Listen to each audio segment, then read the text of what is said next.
Bamananga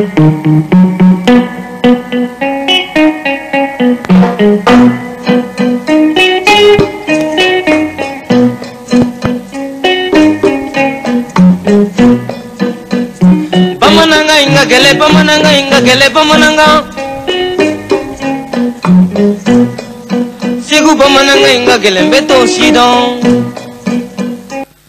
Don kibaru anko don kibaru ye jamunkan krengrene mi ne aba awga kunafonji gafewo kalani de kufo awyi radio Royal FM kunganfe ka damene ndene fo juma don kibaru ka awga kunafonji sebon kulu kono kuma ko wala awyi bamanangan kenyina o keme benge badara sajafe Laurent Jacques Kulubali don kibaru bozode untaye moninge joy bamanga bamande untaye don kibaru kadamne nege kanyeta ani wolonvla katabla nege kanyeta ni shegina radio Royal FM kunganfe benge badara saja ne don kibaru kene chogole kuna fonji kafe uye mune fobi Picasso ekepeu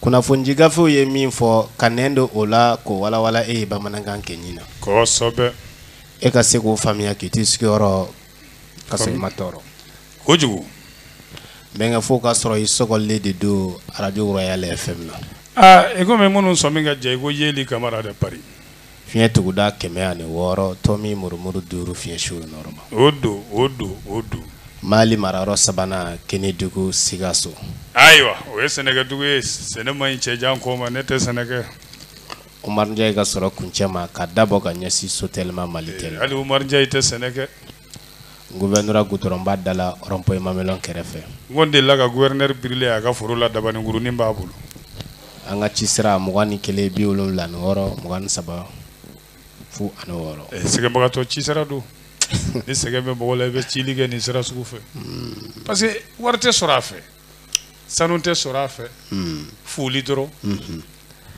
abe dungu waru ke ba fu ambika demaya fu bon vraiment balmage na makima bashi ne konti do itene do mais ci sera do be e bi mabul lambalmage ntenyengoy di mo be ci sera wala be ci sera dima mago be ci sera wala ci sera foni o orange money ci sera o jimani ni maba fe ka griman ci ma 60 e mama da ma de ka se vendro ci sera bi wolom la ni nani bi duru ni woro tani saba bi saba ani nani wode ci sira yere wi oni me fe ka ci emadu ne ga ci sira e be jebe bo do ni sigaro le kafiria woni jebe ba do kana siga ka kai ala to non sila bo do ay ni jebe ba do kana siga ka kai me hakli na jigin fene la dai de o dina barande dina bara ayi dina bara la hakli dina bi barani hakli di Orange mona kote dine ko yede bida do dindiya tede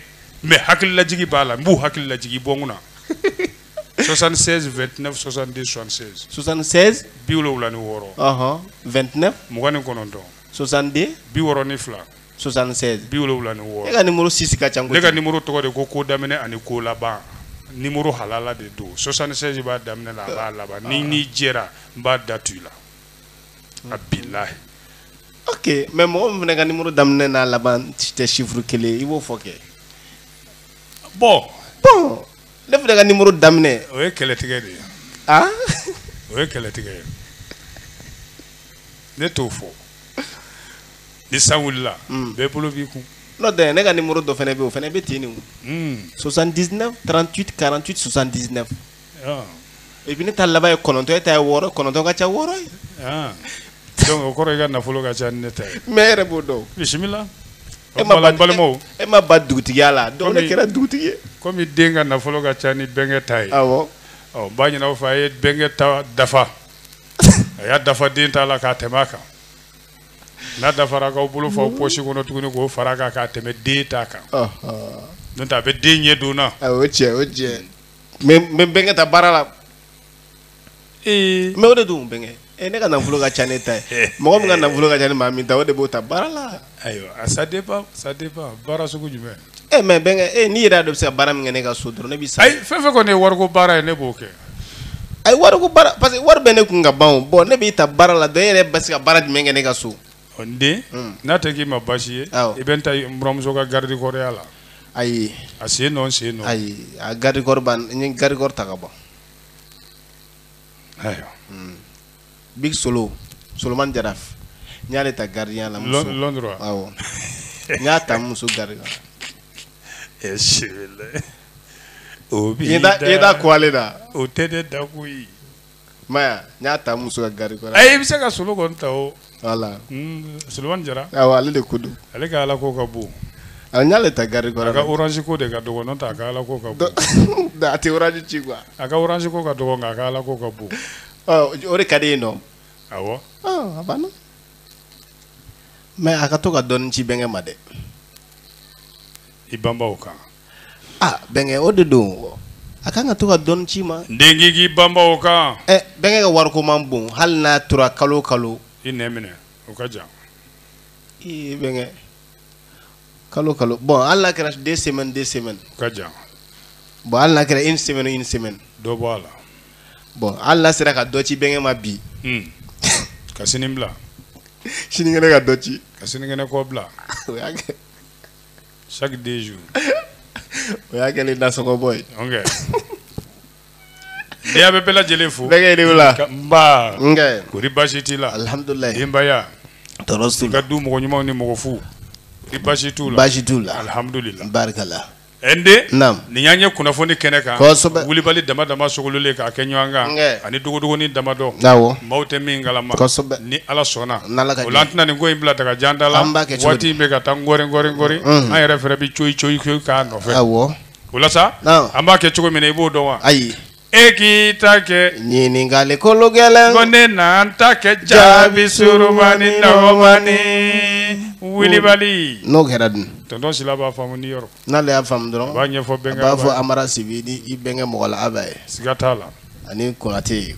Mogola benga aba dafa. Wala. Dafa. Mogola aba fofana. Dafa. Mene da ko nega sheri. El Haji dafa. El Haji. Oh. Nale ya fam dron singa fo nyang. Ko be tonton Nyang. Ah ouais. Benge? Ne. Kibara goni ma jumen bi bolo bi. Akala ni. Min be bagi. Mamada. Nam.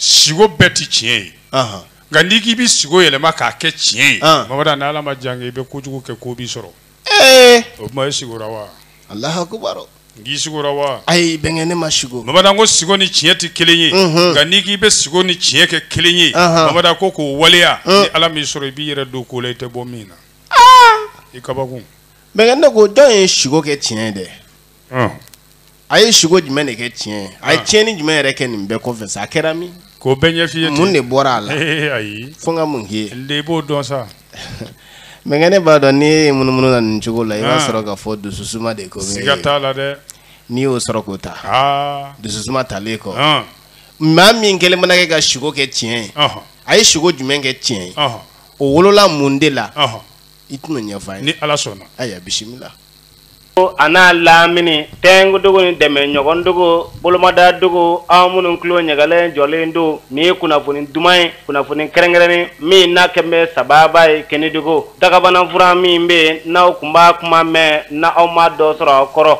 o kuma o kɛn filɛ ka dugu minɛ wa a bɛ aw bolo kɔrɔ an ko a ma ko dususuma furaw ka cɛbalen dususuma maa minnu ta ye furudimi ye n'a kɛn bɛ k'a tigilama sɛgɛn a tɔɔrɔ b'a bolo dusukun bɛ suufe i n'a fɔ tasuma sigi b'a la mun bɛ n'u ja bɛ tigɛ walima bɛ girinti waati bɛɛ ka taa se kɔnɔja banbali bɛ maa minnu na a ye kolonkolon aw ka na dususuma nɔfɛ a sasilama o ye 200 ye mugulama de don an bolo dususuma ale ye banaw kala ye an bɛ don min na ko bi a ye wuli bi bɛɛ aw ka na dususuma nɔfɛ k'a ka aw ka banaw fura ye dususuma ala k'an dusu suma a bɛ sɔrɔ min Mali kɔnɔ ani Mali kɔ kan Bamakɔ dusuma bɛ sɔrɔ 66 99 14 43 Madame Fofana Fune Gabon Libreville 077 51 82 51 Omar Kida Mauritanie 33 15 29 23 Hamadija Abidjan Côte d'Ivoire 09 31 51 01 BBK Les Lions Abidjan Yupougo 07 47 25 15 98 Moussa Tangara Brazzaville 05 315 18 18 Papa Silla Guinée équatoriale 222 46 27 63 Kassim Tero. Français 06 51 51 66 26. Sirandou Bakar Dramé. Français 06 42 46 25 50. Banjugula Moussa Konate. Yuri 78 82 94 47. Youssouf Samassa. Deuxième adjoint au maire. Angola 947 516 527. Oumar Mbaye Diawara. Sénégal 77 553 65 32. Bassirou Touré. Gambie 348 51 62. Yacouba Keita. Simbi, commune de Simbi 75 29 21 66. Sadio Sissoko. Burkina Faso Worodara 64 87 75 17. Youssouf Chidibé. Espagne 632 72 34 90. Ousmane Kanté Barcelone.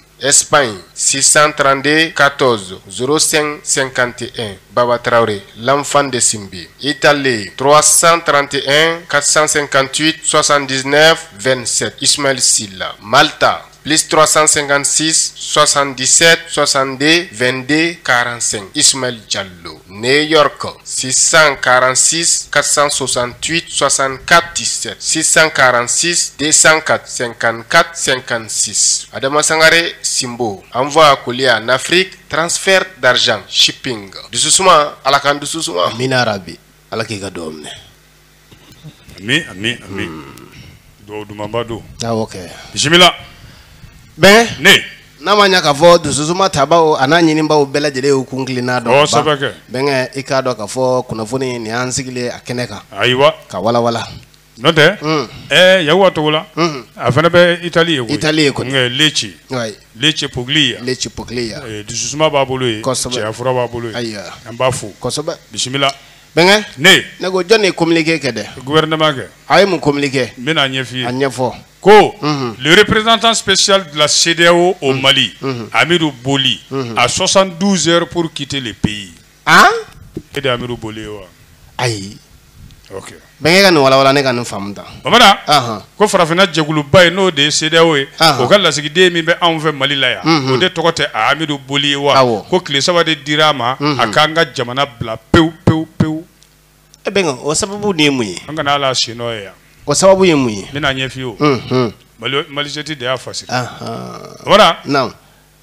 An ka minisiri min cɛsirilen don Mali jamana ni jamana wɛrɛ cɛsira taama la o de bɔra ka kunnafoni in di i ka dɔn tɛnɛn o kun tɛ kun ye wa CEDEAO ka lasigiden min b'an fɛ Mali la yan a y'a wele ko Nansɔrɔ ka bureau la joona joona ani sentɛgɛ nalen bureau la sa yɛlɛmuguni b'a ɲin kan sa a ɲɛna ko koduman don a nana u y'a fɔ a ye kɛnɛkan jalaki la ɲɛŋwɛ ko k'e ye maa ye min man ka sigi anw ka jamana na yan ka di ka taabolow kan ani ka jɔyɔrɔ u ti taa ni ɲɔgɔn ye ok ayiwa o bara n'o sugu kɛra o fɔlen kamalen a ɲɛ ti bilen sa wa ja ti tigɛ sa wa nin décision in dun bɛ ta tuma min o y'a sɔrɔ u kun ye kankari caman di kamalen ma koyi cɛ in ma hali a ka ɲɛmaaw fɛ o la sa tile 3 de dira a ma miniti 1 ti fɔra o kan a ka Mali dugukolo bila pewu pewu pewu pewu o nka an ka minisiri n'o ye an ka jamana wɛrɛ cɛsira taama minisiri ye a ko Mali gouvernement ko hali bi kumaɲɔgɔn bi to olu ni CEDEAO cɛ u k'u tɛgɛ di ɲɔgɔn ma ka baara kɛ ni ɲɔgɔn ye fanga furancɛ fanga ye a bɛ se ka banba cogoya min na ka kolokolo ka cogo ko ɲuman k'a fanga don a la ko ɲuman farafinna jamanaw kala ɲɔgɔn na min b'an ni ɲɔgɔn cɛ bɛn ni kelenya ni teriya ni bonya ani tiɲɛ kɔnɔna na olu bɛɛ lajɛlen de bi to nka kamalen sa an mago si t'ale la yan ka minɛnw cɛ bɛnkɛ o faamuna ayiwa bɛnkɛ ne ko nin ko nin yɛrɛ a dogodogonin dɛ i y'a daminɛ dɛ bɛnkɛ duguminɛ taabolo y'a sɔnkɔrɔ ye dogodogonin ko de bɛ ne na kunpan waati bɛɛ bɛnkɛ k'i da don nin ko yɛrɛ dogodogo na dɛ sabu maa caman bɛ ka fɛn caman fɔ mɛ e ka da don a dogodogonin yɛrɛ la an k'a ɲɛ bɛrɛ dɔn dɛ an ka se k'an yɛrɛ sɔrɔ ne ye nin min kalan nin ye sa nin bɛ bɔlɔlɔ sira bɛɛ lajɛlen nin bɛɛ kɛ nin fɛ a dogodogonin ye jumɛn ye cɛ in yɛrɛ ye jɔn ye bɛɛ kɔni y'a mɛn Amirou Boli jɔnni don a bɛ bɔ min a gɛnkun ye mun ye payi o de y'a dogodogonin an mago b'o la ayiwa walawala ni fɛsɛfɛsɛli ɲuman na kɔni o la sa i b'a fɔ Dawu Umaru ye n dɔgɔkɛ États-Unis awɔ n b'a dɔn an dɔgɔkɛ ngi dogoke ah ndi ni matoka ne tulo be kuma o fencho nyana ngi ko ito no wal na amna boni pelu ah mame ngwa war ko de bila bengani war di ma klo dabe yele sigata aya shuru be sigata aga orange money 76 29 70 66 sigata no de ngi pelu ko kuma giri nga wari ndi te klo giri nay klo no ko boni pelu na fam nete foi meni war ko kuma ode ato mentlo fora pelu ko kuma do la me ja wardu okay nya fam ni dawo Omar ma famu New York na saka fone ka imam ban yede imam Siraji Siraji masjid Taqwa Brooklyn ouais abene benge fu imam Siraji abe Siraji fu amba fu kaka duwo ka nyama mada duwo ke ni ne okay duwo ka radio nyala ka sagorota ni arabi bora yengenga do dogo ni ngono o mena kuntike ina fo sirso ya fo sirso ko les représentants de la CEDEAO déclaré personne non grata au Mali et Katoma 2 points que reproche-t-on aux diplomates Boli benga ni vona nzarakana awala aywa babara ko chemin ngwene fleka bokani Mali sigi manga tuguni kile sabadira ma minute klenti faraka kaka kaso ukuru ka kesentege anikola bayi o munde nomine ne ndu ala amidu Boli na ala benga ma ko biri yoroni ndela o tenyi ngali gele sawa tigi be doni dogo ni angado ibado bela jele bora ko ingalama anga ministre min chesirle me Mali ni jamana wata chesira tamala o de bora na kunafoni e ka biduguma te pa ka foko monsieur Amirou Boli nade de frafina club ya fa tomba sideo o galla sigide en fait kaka dubla aduye sanfla ani kalo sabade ka be malla barala ere ko kala ma ay no kala aywa sanfla ni kalo sabab bonyongo Amirou Boli jamana jume de do de amago wala angara fe jamana do ni to do mo fi o jamana jume Burkina Be do Burkina Be de do Burkina Be do Burkina Flow do est-ce que nasira ambe awa Boli fo wakati aba fo babara Amirou Boli comme nya fi chokomi Burkina Be do o kle saba de dirama ka Mali bla est-ce que ko ali ni communiquer ngoni nyemi kala no be bololo sira beka uma kamale ngenkun fo de ibino me radio Royal FM na sisa wala oga ibado koni mamada ja kamale ni ma do de bolo donné de nyam bolo dongo chejugula groupe do bala société civile do bala parti politique do yere bala mununga hamiyemi ibado ka fanga frontier fanga bawuli ka yugu Allahu akbar kamale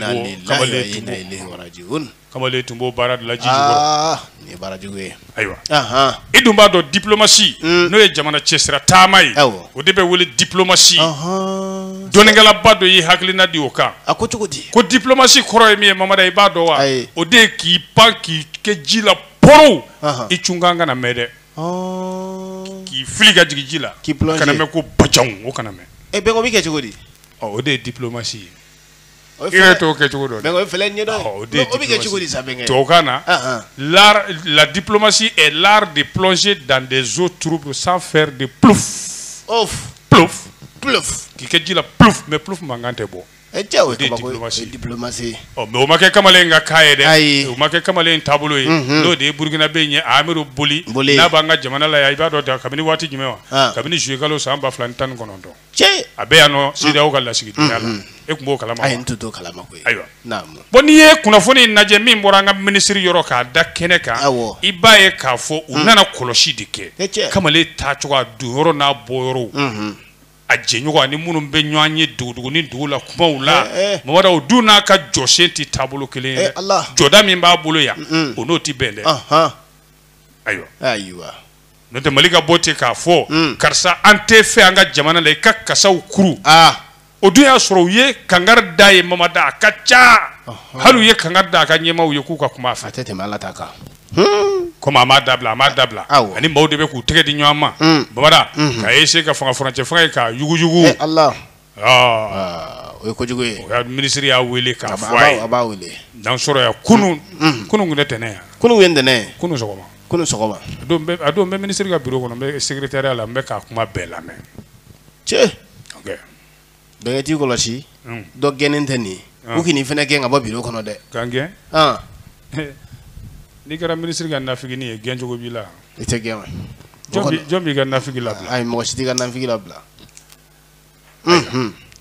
wala sa babara ndi ya jate mine tigi decision yere bena bi ka bɛn waati jumɛn ma dɛ ko caman bɛ nin ko in na dɛ i ye n kun ka don dogodogonin kɔnɔ dɛ bɛn ka don n k'a bɛnna mawuludi de ma sike bɛnna mawuludi de ma ala kɛra ka denguli ya kisi nɛɛma b'a ye kisi nɛɛma bɛ sɔrɔ o de kɛra sababu ye maa caman yɛrɛ ye ko in k'a ɲini k'a ɲɛdɔn bɔlɔlɔsiraw fɛ u m'a ɲɛ sɔrɔ dɛ a ɲɛ fɔtɔ de filɛ u ye u ka ɲɛfɔ bɛn ka ɲɛfɔ an ye ayiwa mamada ko filanan mun n'a kɛra kunun tɛnɛn e mago t'o de la wa munna a ma kɛ don wɛrɛ fo kunun tɛnɛn o bɛɛ na don jumɛn ma n'o kɛra o ni ka délégation ba min nana kuma n'an ka ɲɛmaaw ye an da famana kuma ma olu ma taa dimanche ya a kɛra ntɛnɛn olu ta dugusɛjɛ a kɛra i sɛmɛnen to Royal FM na dɔrɔn dongo baro la i bɛ kunnafoni faamu ayiwa o la sa mais n'i y'a lajɛ mamada nin ko in fɔra ni gɛlɛya min ye k'a fɔ sisan sa tile 3 i ka minɛnw cɛ politique kɔlɔsilaba caman bɛ yen komi an n'a ɲɔgɔnnaw mamada an ye Mali tariki ta k'a lajɛ Mali ka yɛrɛma hɔrɔnya di a ma san 60 ni kɔ bi teriya sira bɛ Mali ni jamana o jamana cɛ Mali bɛ jɛkulu o jɛkulu la farafinna ani diɲɛ kɔnɔ Mali ma deli ka nin ɲɔgɔnna maa ye diplomate Mali ma deli k'a fɔ diplomate si ma abada dɔ k'a kelen fɔ ye ni min y'a mɛn ko Mali delila k'a fɔ diplomate dɔ ko personne non grata n ka radio baara dabila kana n kun ka don dogodogonin na sa o ma deli ka kɛ Mali ma deli k'a fɔ diplomate ma ko personne non grata ka tila fo ka waati d'a ma ni waati an ka dugu bila tile 3 nin b'a yira k'a fɔ ko CEDEAO ka lasigiden a seginna ka taabolo in kan ka caya den taabolo min tiɲɛ yɛrɛ yɛrɛ la o n'a ka nakun ti ɲɔgɔn fɛ hali dɔɔni a bolo don ni groupe dɔw bolo ani société civile dɔw ni parti politique dɔw bolo walasa ka fanga furancɛ fanga k'a bawuli k'a yuguyugu o n'a ka jɔyɔrɔ ti taa ɲɔgɔn fɛ dɛ mais sɛbɛn fasiri wa ko nin bɛ se ka faamu n'o tɛ kamalen yɛrɛ a kalanlen don dɛ professeur de don professeur Amidu Boli a université kan kun Wagadugu nka n y'a ye taabolo dɔw b'a la o de y'a to n bɔra ka université la i kunna jara awɔ n'o tɛ kun b'aw bɛɛ gɛn parce que o kuma ka élèves y'i ye u ye ne gɛn université la ye o ye gɛn université la ye awɔ a faamuna u ye ne gɛn université la ayiwa naam professeur do dɛ université la komi n y'a f'i ye awɔ kɛ ayiwa nka naam i b'a dɔn mamada ko nin na kɛ sababu ye sa ale n'i don cogo dɔ sa diplomatie kɔnɔ n'o y'a ka baara ye n'a taara yɔrɔ la ani hakili tɛ nin na ko ja n'i ye diplomate ye n'i bɛ jamana caman de kunkan ko fɔ jamana kelen kɔnɔ i kan k'i ka taabolo n'i ye kamalen yɛrɛ ka tariki yɛrɛ ta k'a lajɛ a ka diɲɛlatigɛ tariki ta k'a lajɛ n'o y'a ka biographie i b'a ye k'a fɔ mamada a ye san 25 de kɛ a bi écolebaw ka kow de la ɲɛmɔgɔyaw ni o baaraw de la recherche scientifique n'u ɲɔgɔnnaw jɔdabaw dira a ma o de la ayiwa diɲɛ kɔnɔ Burukina ye ani Burukina kɔfɛ ayiwa o dɔ ye jumɛn ye hali Banque mondiale la Washington DC 2014-2016 a ye baara kɛ Banque mondiale tɔgɔ la mais kalanko sira fɛ dɛ sɛnɛ sira fɛ farafinna n'o de ye enseignement supérieur agricole en Afrique mécanisme pour l'enseignement supérieur agricole en Afrique Team Africa u y'a bɔ yen ka na n'a ye NEPAD la ni hakili tɛ NEPAD la o fana ye jagofɛnba dɔ de min kun sigira Ablaye Wade ka tile la NEPAD la u y'a ta yen nɔ comme chef de programme éducation u y'a ta CEDEAO la comme commissaire chargé de l'éducation sciences et culture kalan ni seko ni dɔnko k'o bɛɛ kalifa la CEDEAO kɔnɔ mais ni e nana bila jamana kɔnɔ sa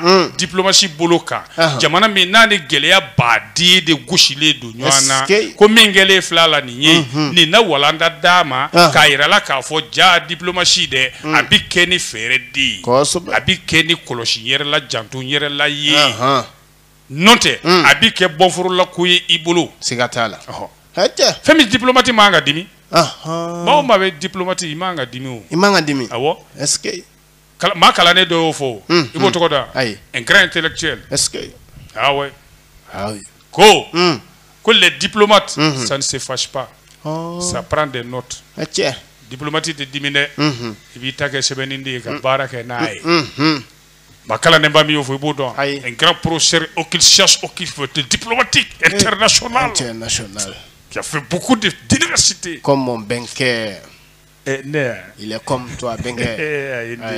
Il est comme vous, voilà. Non, Bengue, mais war de kalange quoi. Hal ni war do ebolo iba dafo kasro, ima war ni wala wala quoi. Bengo de kalandini. Ndi mboni yoro na ni ekolo karamo ko ekolo karamo tege makagele ko jugo na ya tegere fo gongo be bo. Ni boy. Ni boy. Te ekolo karamo ko ya fanshila. Na fa ko mbula de. Ni boy. Ikera president do ikala.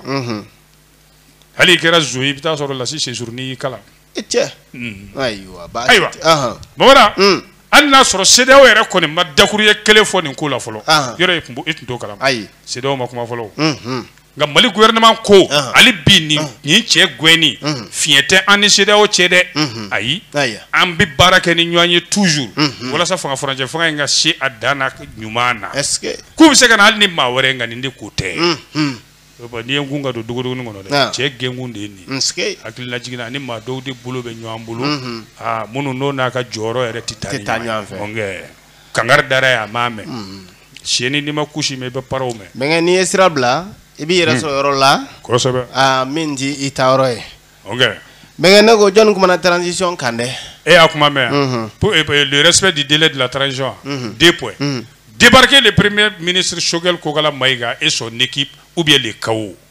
Mais ni ananzala ka wala wala bamananga nanga fam. Babara ko fanga frontière fanga kundama la batuli e kanto mawa. Ko ka Choguel na ka gouvernement gwen. Walima Mali bi jigi wolongo to ba kono. O de KO e wolongo to. O jon nga kuma. Segu boa dinge ba. Jon manga o ya. Les républicains Mali de afo. Wala wala. Bi nye kuma invonda bi sa to ko mo.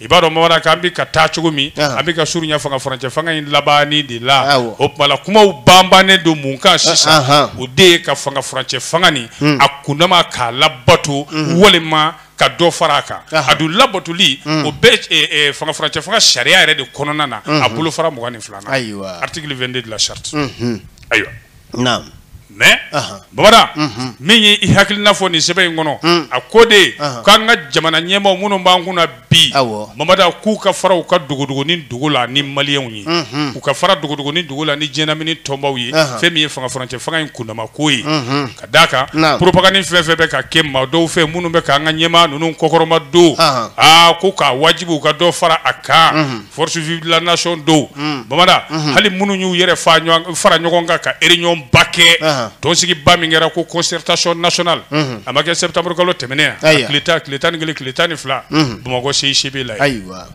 k'u ka fara dogodogonin dogo la ni maliyɛnw ko bɛɛ b'a dɔn wa bɛɛ ɲɛ b'a la an b'a dɔn an ɲɛ b'a la min bɛ ka bila sen kan walasa ka dɔ fara fanga in kundama kan k'a daminɛ kabini foroba kuma la sigi min fɔra ko ka Mali mulukura bɔ o tɛ assise nationale de refondation ye wa walima ka kalafili jɛkuluba belebeleba kelen sigi sa wa agence indépendante de gestion des élections o t'o ye wa babada ko jamana ɲɛmaa minnu bɛna an kunna bi u kɔni bɛ ka taabolo caya de nka caya bɛɛ kuntilenna kelen pe dɔ ka fara a kan kalo damadɔ u ka fara a kan mais c'est pas facile ko voilà o bena kɛ min ye sisan surasi minnu b'an kunna bu n'u jɛɲɔgɔn M5 RFP maaw babada k'u ye fili kɛ kabini ko in daminɛ ka maliyɛnw ko don ɲɔgɔn na nin kuma ninnu na cogo di ka daminɛ ni maliyɛnw catégorisation c'est à dire ka maliyɛnw sugandi k'u bila ɲɔgɔn ɲɛ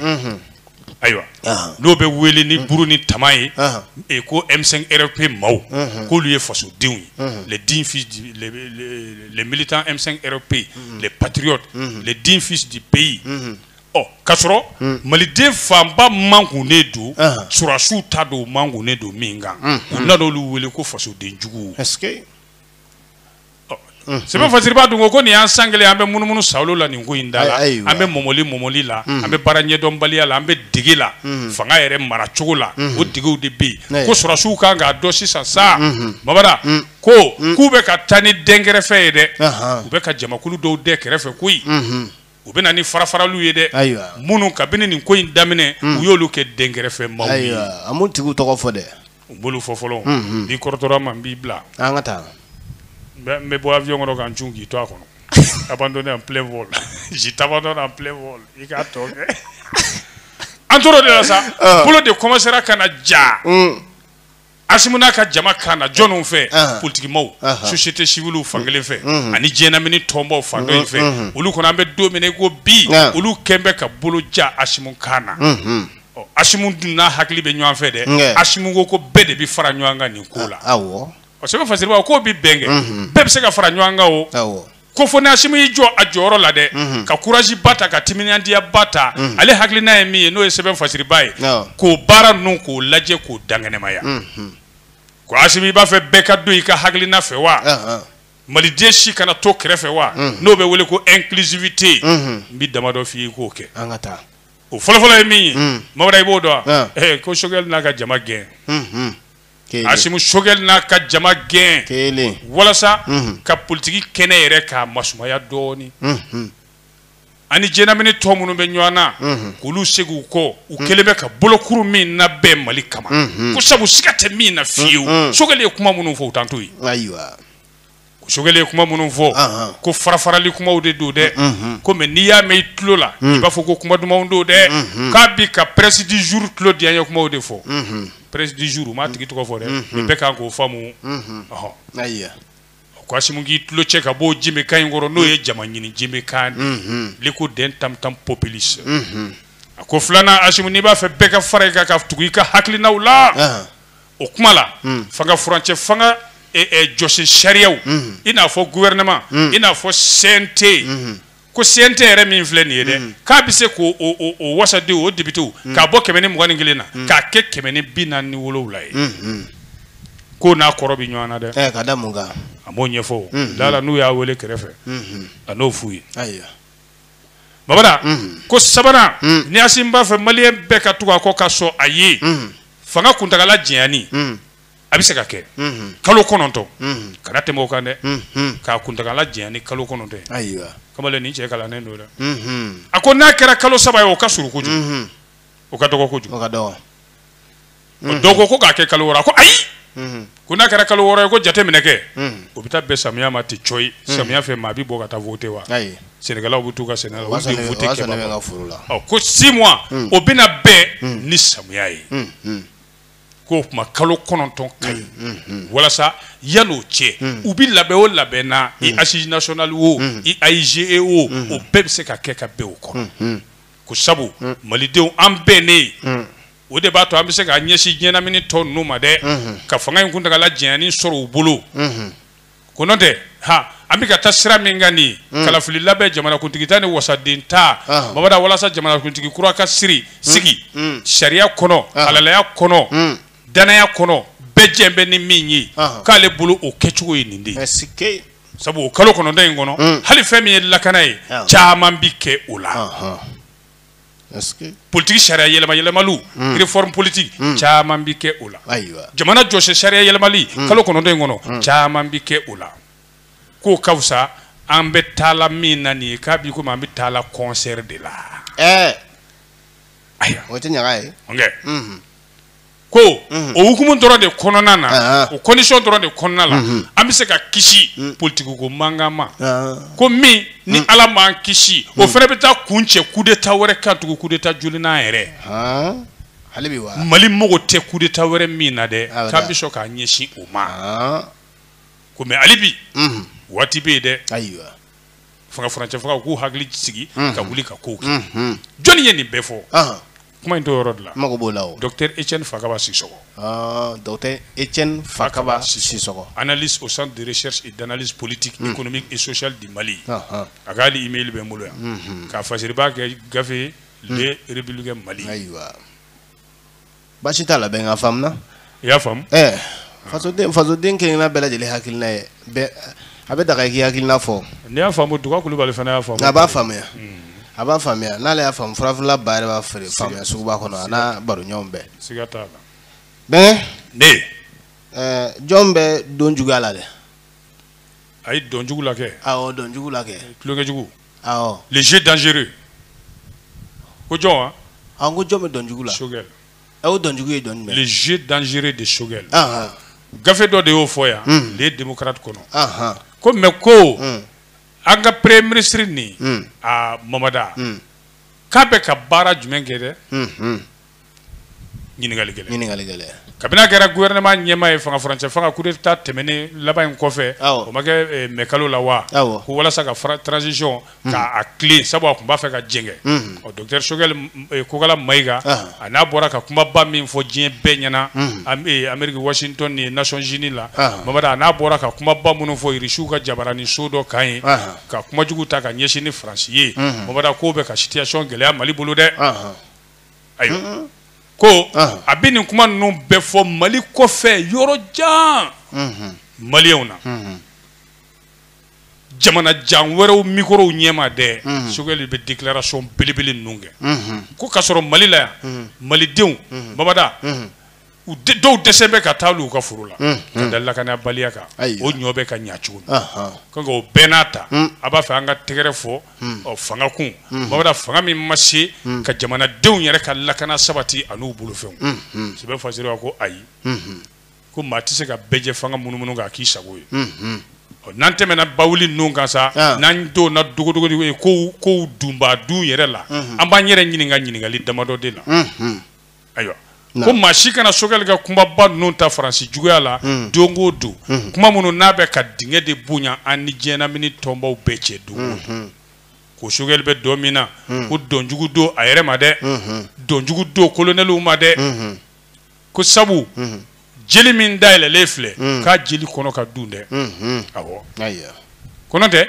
baarakɛta fɔlɔfɔlɔw k'o ka ca ni nin kumaba ninnu bɛɛ ye o dɔ ye lakana ye lakanabaliya min bɛ ka dugukolo minɛ kelen kelen Mali kɔnɔ k'an ka ɲɛsin kosɛbɛw ma ko sabu waati o waati bɛ tɛmɛ Mamada nafaba de b'o la chaque seconde qui passe est très précieuse ko Faransi an kana sigi abada k'a fɔ an b'a bila an kun na ko Faransi bɛ n'i jɔ anw jɔyɔrɔ la lakana na Mali la yan dɛ ayi ko Faransi bɛna wuli ka na fɛn bɛɛ dan sigilen nana masumalen ma ayi ko Faransi bɛna an ka baarakɛlaw bila u ka taa sigi jamana fan bɛɛ wa lakana kɔnɔna na ko ayi ko an ka jamana mago bɛ mun na bi o de ye fara ɲɔgɔn kan Maliden bɛɛ ni keleya k'a ɲɛsin nin ko gɛlɛn ninnu ma ka wuli ka lakanabaliya kɛlɛ cogo sugu bɛɛ la ka fanga marako juguya kɛlɛ cogo sugu bɛɛ la ka dunko juguya kɛlɛ cogo jugu bɛɛ la ka jamana basigi jamanadenw bɛɛ lajɛlen ka se ka t'u taayɔrɔ la u sago la lakana kɔnɔ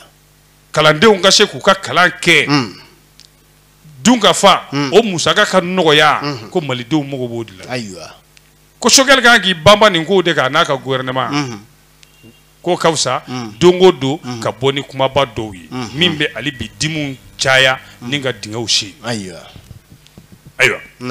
bon Mamada ko Choguel ye kuma minnu fɔ nin ko n'a sɔrɔ a dalilu b'a bolo tiɲɛ yɛrɛ yɛrɛ la k'a ka nisɔngoya sɛbɛn dɔ kɛ plainte k'a k'o don Faransi juguya la walasa Faransi ka se k'a ka sɔrɔsiw cɛ ka bɔ an ka jamana kɔnɔ ko maa bɛ se ka da min kɔni na ale bɛ ka nin taabolo min kɛ nin ye ko maa bɛ se k'a fɔ ko jama ɲini ko don mais a bɛ taa n'an ye dangan min na Mamada ko surtout que politique maa fanba ma jɛ n'a ka hakilina in ye olu yɛrɛ labɛnnen tɛ ka taa foroba kumasigi in na ko sabu jaabi minnu bɛna b'o la ko o bɛ sɔn ka na dingɛ yɛrɛ tɔ jɛnya fanga furancɛ fanga ni politique maaw cɛ o tuma mun ɲinilen don sisan transition ɲɛmaaba fɛ colonel Asimu Goyita k'a kana sɔn ka bi jan nin kɔnɔ dɛ n'o ye farafarali jan ye n'o ye ka maaw hakilina munumunu jan ye ka bɔ sɛbɛw kan ka na ko wɛrɛw kan ko Mali mago b'a jɛɲɔgɔn bɛɛ la Mali mago bɛ Maliden bɛɛ la ni waati gɛlɛn in na a ka tariki kɔnɔ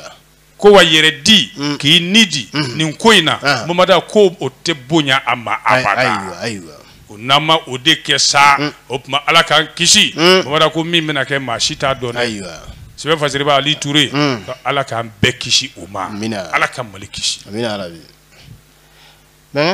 o tɛ kuma ye kuma don n'o tɛ an bɛ don min fana na ko bi o tɛ gafe kɔnɔ kuma ye dɛ bɛnkɛ bɛrɛkɛ tɛ fagoya dɛ o fana b'a la dɛ o b'a kan Mali yɛrɛ dingɛ min bɛ a ka dun de bɛnkɛ Mamada ne m'o f'i ye u b'a kan hali bi an tɛ journal kɔnɔ i y'a faamu nka kuma fɔlɔ ye min ye n tɛ kuma daminɛ ni m'o fɔ coup d'état man ɲi c'est vrai ne tɛ coup d'état fɛ je suis un démocrate i y'a faamu c'est un acte proscrit dans la démocratie mais ko dɔ ka fisa ni ko dɔ ye. Ni siga t'o la, i to k'o fɔ minɛ. Ko dɔ ka fisa ni ko I to k'o fɔ minɛ.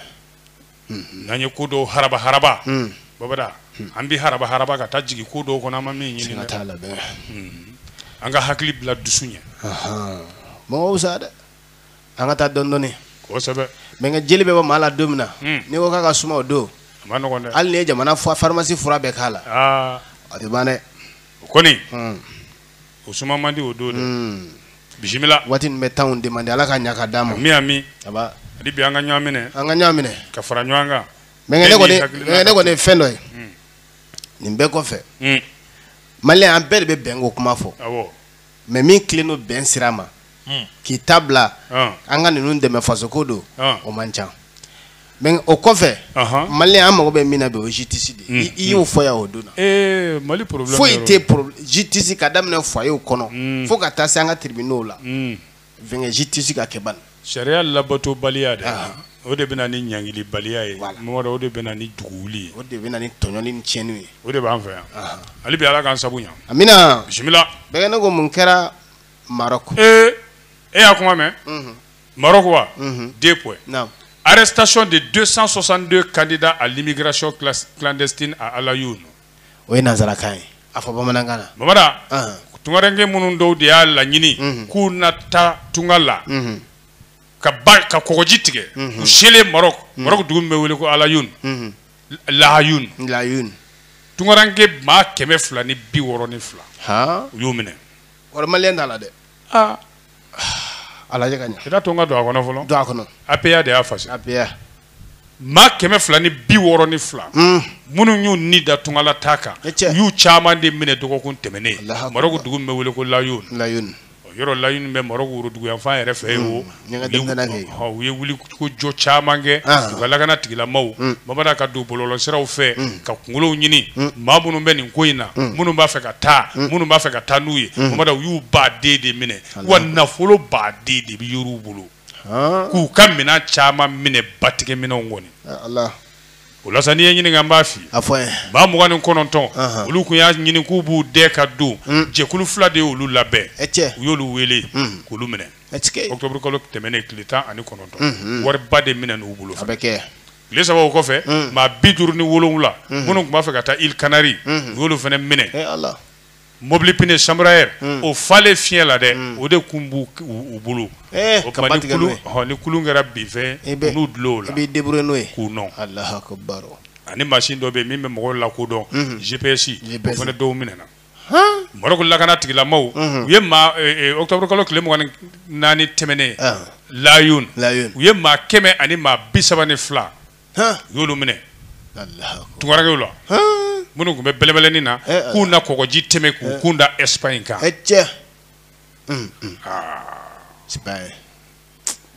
u tilala ka sɛgɛsɛgɛli kɛ tugun ja tungaranke kulu dɔw fana kun labɛnnen don o tɛ Layoun fanfɛla ye dɛ Maroc dugu min bɛ wele ko Foum El Oued i tɛ arabukan mɛn sa Foum El Oued Foum El Oued o fana kɛra bɔnfuru la ko ye o kun ye tungaranke 44 u y'olu welewelema da o b'a da bato manalama ye n'o ye pneumatique ye o minɛna olu fɛ olu bolo u yɛrɛ olu bolo u y'o minɛ ani motoba min bɛ boli ji ka taa moto godi kabini Ala y'i da i ye kɔgɔji i ɲɛ la Ala ye dama kɔgɔji i ɲɛ la n den ne yɛrɛ kɛra n bɛnkɛ yɛrɛ de ye quoi virus ne ma kɔgɔji ye e moyi ne ma kɔgɔji ye ɲɛ la ayi ne ko ne kɛra n bɛnkɛ de pan na quoi an kana taa yɔrɔ jan ne ma pan dɛ ne ma n to Dakar ka ne ko ne de ne ma fɔ e y'a ye kɛ ne y'o f'i ye e ye Dakar kɛ o Dakar dɔrɔn wa e yɔrɔ jumɛn yɛrɛ kɛ j'ai fait RDC kɔgɔji bɛ yen fɛnɛ j'ai fait Nigeria kɔgɔji bɛ yen fɛnɛ i ye Côte d'Ivoire fɛnɛ kɛ Basamu u ye attaque Basamu don na f'i yɛrɛ tun bɛ yen fo kisɛ tɛmɛn'i tulo tɛ ma mɛn ko Basamu ko mun ko mun kɛra ɲɛ na Basamu e taalen Basamu plage la kɛ awɔ jadimaw ma taa aw sɔrɔ yan f'u taara sɔrɔ ko aw bɛ yen f'u ye u ye wariba caman di e ma ye tan Kana to ya. Awo, war ma di ma. Kamuchi tola. Ma war di ma. Oh. Oh, Kamuchi tola. Ah, okay. Akera etu me ya. Ah, ne kubeu. De jaiba kala mo. C'est vrai. Ogo lora ga ne mine. Be aji be, ibaro ga aji be la bi. Ke ga ne mine ga ta. Abe ga woro go do cho be ka ta. Journaliste na fi de be na nkofo. E ga ne mine ga ta. Ne wo mine ga ngamo ulta ga ta. Voilà, il bat de Maroc service sécurité ou kalakana tigilamaw préfecture la police judiciaire manu layoun ala musa temene i korode yu tegedi ka do u ka sigida do fene police de ma gelmin ka ma saba were fene wele tuni o ma saba ina de ma kelen kumbo la jaw de be ko jitike kulukulu organisateur hatia u bolli wele ko passer ulu kun labene do ku bena jekulu lola teme ka tanu il canari la o bara ye bato saba mena ulu fene bulu ka jika moto infla mena ulu bulu ani nafulu badi pati sakana do ni go mingera Maroc ye dangarige tungaranga ula Maroc ni semaine damado ngono ko me do okay ni femo ni soro ka ba ayi uyu mena de quoi yanu kata yanu ka yele ko jika okay ko na ku mena de ko jimai okay benge malien jamantura ko jika benga tifara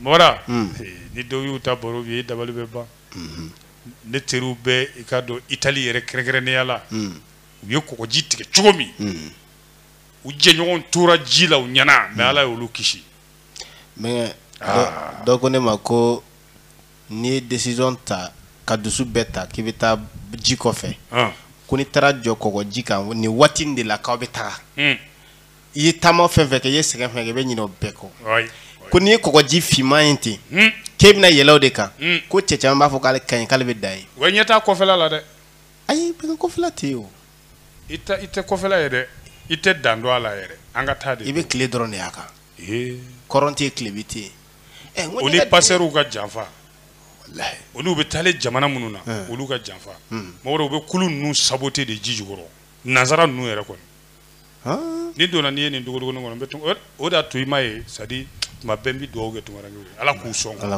wara cheo che ko jitike che ba korodu muso ko jitike muso ba korodu sigatala demeseni fefe yake wallahi nganado de be ngane ga tiga go fulla ma borobia ba mende aga tare gabe o ma tiga ra nyafa au te vera domino au te vera ma astaghfirullah ala kan kishi ko jitike ngoni ya tiga avion nyatiga avion ya tiga kuluna ai aga yabla be aga yabla agata daga kulunta dae gabo kulugoro kata gaw o ko ni nyoke o kacha kokoji chenchen o wada ala ka be kishamba cheba koro do da munu chenchen tige kata jiri no bluff tula de ala ali be ala ka barka do tungara ngol amina rabbi yake hami minga ma no de nga do soro kam fani mbauta ka sigida ta ka dine indeme ka fen soro ya rabbi ali be ala ka herege ala ka di ala ku so maka ka ala ku kishi ku tanga wada ko ni fama nyumo nyeira nyumo ala ka fama jugu ke u kofelai c'est-à-dire fama jugu ni u tatola mu bobarai u tagamatola mu yere bobarai ka so mu kofle wada u kana nga tungaranga u yere al ni credo ito ikanya papi go hamme mina ala ka no ya barako hamimbe mina ala ka no ya furugo gele be minga ala ka no bana be mina ala ku kenea mi ala ko dugo mene mina bijaz mustafa ala ka nim bela jele ka ala ya kama ke kiraba imbunya kama sayyidina muhammad sallallahu alaihi wasallam kana do mene ne kama da ne lura e jonno ko leni ne jonjuru mun toni aka ala ka do yin mine mamada na soro ne be ka nim fon dala chugu mini tungara ngu kanu mene la ti ya rabbi ya rabbana ala ka do yin amina rabbi nimba kela u ka nafulu natade kama ay pasi nyere do ni ngetungala sigatala bismillah me ne nego jom lara de siga so yawa amewa nyangunu ngamede depuis libération des 4 otages ma nani munu ngara bulu kono maye siga so tarabaso limi ngara do anfe ya ublara babada ma nani de do ublara soro ere ko ngafo kalo ingile mo ngani flashu ublara siga so ya jono ngundu sojola siradlana nunu sirabadlana munu nu kumbe bara lay société do togola fu kunyo mine yoro kibara nana si anga jama sigida nyema were man no région ere nyema ni maa minɛ ni kɔrɔ ninnu sa u t'u minɛ na octobre kalo tile 20 su k'a dugu jɛ a tile 21 na a kɛra min Jɔbugu Jɔbugu bɛ mara jumɛn na ani Bulonjo cɛ ye tile 6 ye Sikaso Selekili kɔnɔ Sikaso ɲɛmaaw sa olu de y'a yira k'a fɔ maa minnu minɛ na u nan'u di gendarme yɛrɛ ma ɲɛna Sikaso Selekili la ayiwa kunnafoni y'a yira fana k'a fɔ maa minnu minɛ na maa 4 de kun do koyi yɔrɔ a ko kɛra dɔrɔn caman y'i fili bɔlɔlɔ saraka maa 5 liba wɛrɛ y'a lamɛn e b'a dɔn k'o ye nkalon ye wa maa 4 do u bilara n y'a faamuya bilala bon Ala k'u kisi a ɲɔgɔnna wɛrɛ ma studio Tamani mais an bɛ dugawu kɛ Ala k'a nɔgɔya Ala an ye minnu kan mɛn n'u ma se gafe kɔnɔ an ma fɔlɔ n'o ye minnu fana minɛ Jabali fan fɛ sira an bɛ Dɔgɔfiri fan Ala k'u bɛɛ bila wallahi n'u ye min minɛ kari min kun bɛ kari min kun bɛ taa la u taara ni dɔw ye Ala k'u fana bila bon Mamada ni yɔrɔ tɛ gafe kɔnɔ dɛ o de y'a to ne ko ten komi transition kɛn bɛ k'i ni da assise nationale in kan k'i da refondation in Mamada dɛ ni ne ye Hashim ye quoi CEDEAO ka misɛn ONU ka misɛn a guwanna an kɔ kuma min u ye mun kɛ foyi Faransi bi a san 8 u ye mun kɛ foyi dɔ farala dantɛmɛ wale kan wa ou bien dɔ bɔ a juguyara de Mamada a ye nin bɛɛ bila u tun ma se Segu kosɛbɛ o u donna Segu bi ka na fɔ ɲɔnɔ ala i b'i yɛrɛ bɔ a la ka na fɔ Sikaso a ma ban an ka taa bɛn n'i sera Bilenjo i ma se Sikaso wa i sera u mana hɛrɛma kɔnɔ u mana hɛrɛma kɔnɔ o ni Sikaso dugu kɔnɔ cɛ kilo 40 Mamada Fakɔla Kɔlɔnjɛba mara la ala hali dɔw ko ma ko dɔw tɛmɛna tile la an fan fɛ k'u y'u jamakulu ye o ka jan sa Danderso bon ne bolo dɛ wallahi Mamada n'a sɔrɔ ne tun bɛ se ka kuma kelen ni Hashim kelen quoi n b'a fɔ a ye n ko président kana mɔgɔ lamɛn sa a ka mun kɛ marifa ta kuma ɲɔgɔnya ta ni minnu b'a fɛ ka sigi kɔ dɛ marifa ta bon de ma ye kabini Rusu ka nali ŋunuŋunu kan dɔrɔn fɔra dɔrɔn bɛɛ bɛ k'i yɛrɛ ɲini tubabuw bɛ k'u yɛrɛ ɲini cogo min jadimaw bɛ k'u yɛrɛ ɲini ten u fana bɛ dɔ fara u ka pression kan donc c'est pression contre pression mais en tant que militaire ancien patron des forces spéciales formé catégorie de l'école internationale avec un grand formateur le général de formation qui l'a formé en URSS aux États-Unis un grand général qui l'a formé dans les études de guerre, des pratiques militaires. Elles le sont au général Bamifé. À cas pratique. Non,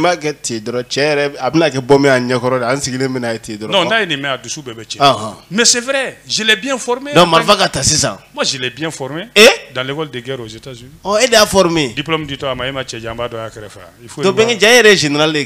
Ancien. Ancien général. Ni niveau est ça, vous avez Maribou. Ancien général. Donc il veut faire ça, Marfa de Kata. Marfa Kata, comment on a fait?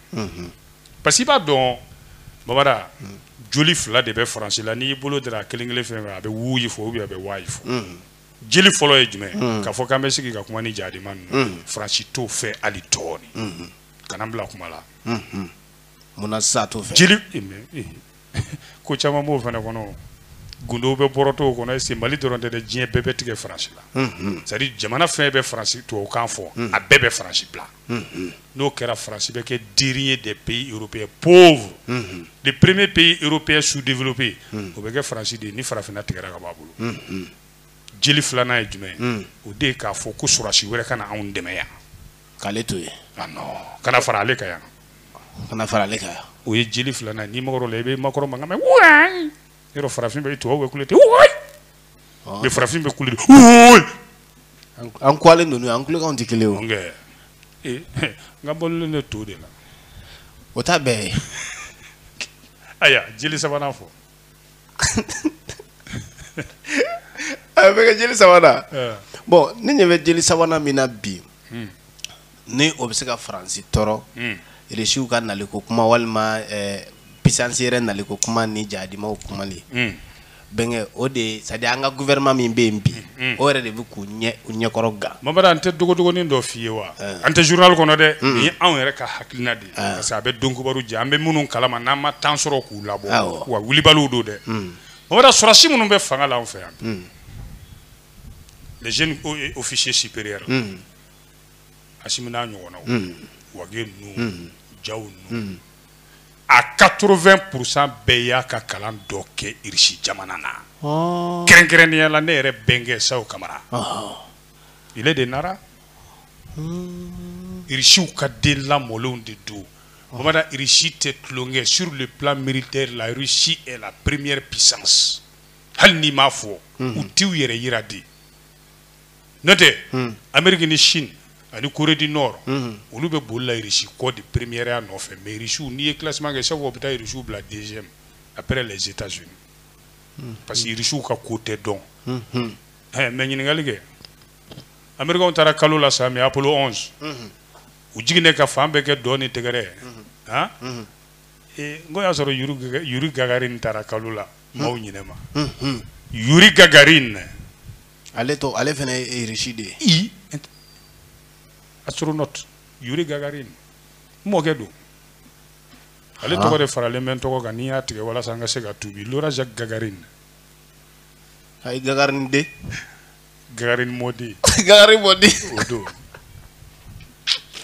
Gagarin bɛnkɛ ni jeli min kulona na ka hakili jigin mɔkɛ la n bɛ wari d'i ma Mamada irisiw ka di n ye kojugu a bɛ ɲa bɛnkɛ jelimuso k'a fɔ dɔrɔn Laura Jacques Gagarin i mɔkɛ Yuri Gagarin i fa Gagarin i ba Gagarin i yɛrɛ Gagarin voilà an bɛ se ka Orange Money caman ten bɛnkɛ i Gagarin i mɔkɛ Gagarin i mamuso Gagarin fa Gagarin i Gagarin bi Gagarin sini n denw dun i denw Gagarin fo n'a kɛra ne kelen n tɛ Gagarin dɛ o tuma n den kun bɛna Orange Money d'i ma n y'a bɔ a ma e ko e tɛ dépôt kɛ mɔgɔ bisimila ne tɛ dépôt kɛ maa kun dɛ retraite ne tɛ se dépôt kɛcogo la o fo ni min ye n dege bɛnkɛ naam a tuma an bɛ taa ɲɛfɛ ayiwa ne ko an dontɔ awɔ i ye kuma min fɔ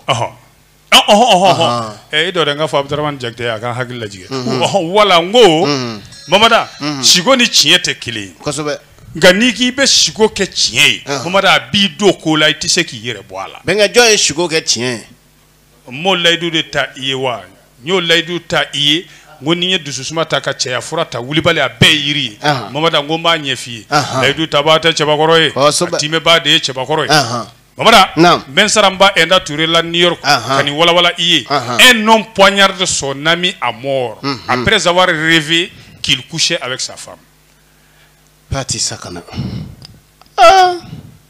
bɛnkɛ Mamada cɛ dɔ de filɛ k'a terikɛ sɔ muru la k'a fa ko parce que ale sigura lamɛnbaaw ka hakɛ to ko kafoɲɔgɔnya bɛ o n'ale muso cɛ sigo la nin kabako ye dɛ bɛnkɛ Mamada kamalen a si bɛ san 45 bɔɲɔngo u y'a minɛ k'a y'a terikɛ de fa Mamada i ka dɔn dugu in na ye Mali tɛ dɛ walasa maliyɛnw hakili ka sigi Ghana don ayiwa siko dama la ka maa fa a y'a terikɛ fa k'a sigura ko terikɛ n'ale muso kafura a siguru la dɔrɔn awɔ a taara ka t'o sɔgɔ réalité la n bɛna a y'a sɔgɔ cogo di e b'o ɲɛdɔn a ɲɛfɔ n'i bilara ɲɛ n bɛ n da de i man ko Mamada an ka taa walasa k'a ka baara in kɛ sa a ye terikɛ in nɛgɛn de ko karisa an ka taa munumunu dɛ kungo kɔnɔ terikɛ sigilen tɛ an ka di suro dɔrɔn an tun bɛ baro la e taara i da ka sunɔgɔ e sigura dugu jɛra i ko an ka taa yala an bɛ taa kɛ terikɛ hakili latigɛlen tugura kɔ Mɔgɔw selen kungo kɔnɔ tuma min sɔrɔla ka terikɛ ɲinamakolon tɔ ka muru bɔ burusi kɔnɔ ye Allahu akbar inna lillahi wa inna ilaihi raji'un ka segin ka na so i komi foyi ma kɛ ayiwa komi terikɛ nana barika tunu dugu kɔnɔ sa kabini maaw b'a fɔ karisa masaw fɛ yan karisa masaw fɛ yan balikuw dun don sa n bɛ na ni ko u y'a ɲinini daminɛ ka t'u gosi ka t'u gosi dɔ ko ko cɛ dɔ dalen bɛ Bintu la yen k'a fununen k'ale m'a dɔn n'a bɛ ni la gendarme bolila ka taa taara sɔrɔ cɛ dɔ dalen don effectivement a salen don u y'a ye kamalen da ka wuli terikɛ don ayiwa olu sira gendarme sira o dugu in na ye ko dugu maa jɛ u bɛ na ka na sɛgɛsɛgɛli kɛ ka kamalen wele o su fana a ma sunɔgɔ wa Bamada sigura min na se i b'a dɔn k'ale mɔkɛ ye dabali kɛ k'ale bɔ cɛya la dugu jɛra sɔgɔmada joona fɛ a ye grand père wele a ko n y'a ye sigo la k'i ye n dabali ka n bɔ cɛya la wa kabini dugu jɛra n lamɛnbagaw ka hakɛ to n bɛ k'a ɲini cogo bɛɛ n cɛya ka wuli a ma wuli ne dun ka sigo ye tiɲɛ ye dɛ e b'a fɛ ka ne bɔ cɛya la a ye muru bɔ puru ko fana sɔgɔ mɔkɛ la komi ka kuma sama sama to ba sɔrɔ dukɔnɔma wulila a sera ka murudanya kelen de sɔrɔ mɔkɛ in na jama dun na ka hi k'a kan ne sugura min na i bɛ wuli k'o kɛ donc u y'a kurun babada ka nɛgɛ k'a kan o bɛ kɛ ko sabu ale mɔkɛ in a n'o bɛ ɲɔgɔn ka so kɔnɔ ye k'o bɛna ale bɔ cɛya la ale y'a ye sugu la ko wa n'ale sugura a bɛ kɛ dɛ nka ala y'a kɛ sɛbɛn fasiriba ko mɔkɛ in ma to nin ko in na u taara n'a ye docteur so la ye mɔkɛ kɔni a ni tɛ to a la abada ko il est hors de danger tɛgɛ dalen y'a ka tuma min na sa ni sɛgɛsɛgɛliw sigi tɛmɛna a kan e ɲɛna k'a y'i dala cɛya a ko de ayi e k'a ko gendarmew ma a ko mais fɛn dɔ bɛ ne la aw t'a dɔn n'aw y'a dɔn aw bɛ n bila sisan ka taa gendarme ko k'o ye mun ye ko fa wa ŋana ko ayi ko fɛn min ye wulibali ye ale ka sigi o de don n'ale sigura wulibali don a bɛ kɛ n'ale sigura ko min o bɛ kɛ o bɛ kɛ yan'o ko ka kɛ ale bɛ kɔn k'o ko de kunbɛn o de y'a to ale ye terikɛ in fa parce que sigo la ale y'a a terikɛ in n'a muso dalen de minɛ dilan kan ale b'a dɔn ale ka sigo ye réalité de o bɛ kɛ donc ale kɔnna ka terikɛ in fa a ko ale y'a dɔn fɛnɛ k'a fɔ ale mɔkɛ min filɛ nin ye n'o ye ale muso ba o fa ye ale ka furu ma diya o ye o b'a fɛ k'ale bɔ cɛya la walasa a mɔden muso ka bɔ ale kun ale y'o ye sigo la donc a kuma ye k'o fa mais a purukutora ye n'a ye n bila n t'a to yen dɛ parce que a bɛ n bɔ cɛya la n y'a ye sigo la est-ce que est-ce que a kunkolo ka kɛnɛ bɛnkɛ a ko n'aw kun m'a minɛ n ye sigo wɛrɛ kɛ n tun bɔ k'o de danwaleyara sabu n sigora n ka yiriforo nafoloba a bɛ n ka valise kɔnɔ n sigora n terikɛ dɔ la k'a nana n ka nafolo kɛsu in ta ka taa n'a ye fo Mali la fo Sikaso n kun b'a fɛ ka taa ale kama a terikɛ jumɛn ye bɛnkɛ a nafolo ka ca a sigora ko min ye n'i y'a faamu sa bɛnkɛ a sigora ko min ye nafolo baw ta kɛsu ta ko ka taa min ka taa n'a ye Mali la fo Sikaso ko ye jɔn ye n bɛ fɛ k'o de tigi dɔ bɛnkɛ k'a kun bɛ n'o tigi nɔfɛ k'a tun bɛ n'o nɔfɛ komi a minɛla ka ban donc a tɛn'o tigi sɔrɔ bilen o dun taara n'a ka wari ye ka ban den ka n'o ɲini sa ka n'o ɲini yɔrɔ sonyɛli kɔni ye haramu de ye dɛ maa ma sara k'i to sonyɛli ye haramu ye den o ye silamɛw k'u ye ka n'o nafolo in tabaga ɲini u k'a don kaso la a si kaso ka bɔ n den nafolo in kɛsu bɛ n ka so ye bɛnkɛ zo nafolo tarakila zo de bon ya ko nin man di n ye quoi tu vois Sirawari ɲagati ko k'i ni ne k'a b'a bɔ ɲɔgɔn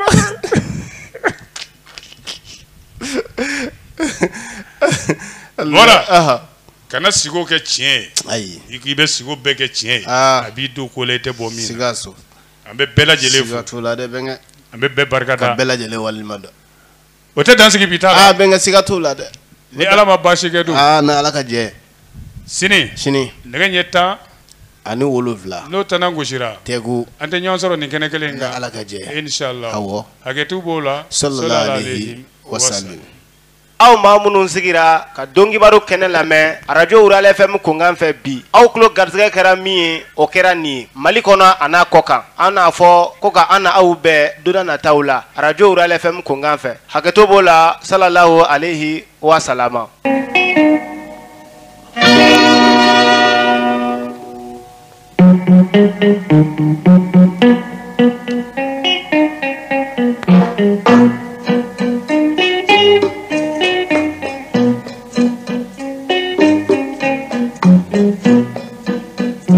Bamananga inga gele